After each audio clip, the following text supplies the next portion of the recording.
झारखंड की 81 विधानसभा सीटों में से एक सीट महेशपुर भी है। पाकुड़ जिले में स्थित ये विधानसभा क्षेत्र राजमहल लोकसभा निर्वाचन क्षेत्र के अंतर्गत आता है। झारखंड राज्य के अस्तित्व में आने के बाद अगर बात करें विधानसभा चुनाव के बारे में, तो साल 2005 में सीट पर जेएमएम के सुफल मरांडी विधायक चुने गए थे, जबकि 2009 में ये सीट जेवीएम के खाते में गई और मिस्त्री सोरेन विधायक चुने गए। तो वहीं 2014 के चुनाव में एक बार फिर से जेएमएम को जीत मिली और स्टीफन मरांडी विधायक बने। 2019 के विधानसभा चुनाव में भी जेएमएम कैंडिडेट स्टीफन मरांडी ने महेशपुर सीट पर जीत हासिल की। 2019 के विधानसभा चुनाव में जेएमएम कैंडिडेट स्टीफन मरांडी ने 89,197 वोट लाकर जीत का परचम लहराया था। वहीं बीजेपी कैंडिडेट मिस्त्री सोरेन ने 55,091 वोट लाकर दूसरे स्थान पर रहे थे। इस लिहाज से स्टीफन मरांडी ने मिस्त्री सोरेन को 34,106 वोट के मार्जिन से मात दी थी।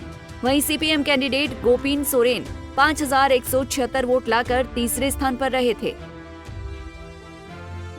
साल 2014 के विधानसभा चुनाव परिणाम पर नजर डालें तो इस सीट पर जेएमएम के टिकट पर स्टीफन मरांडी ने बीजेपी के देवीधन टुंडू को 6,176 वोटों से हराकर जीत हासिल की थी।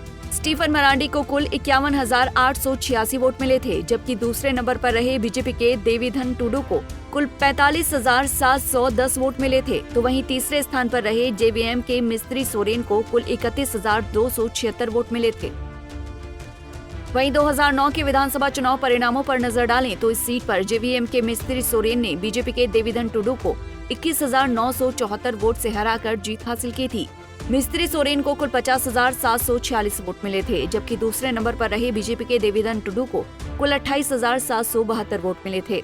वहीं तीसरे स्थान पर रहे एआईटीसी के दुर्गा मरांडी को 15,840 वोटों से संतोष करना पड़ा था।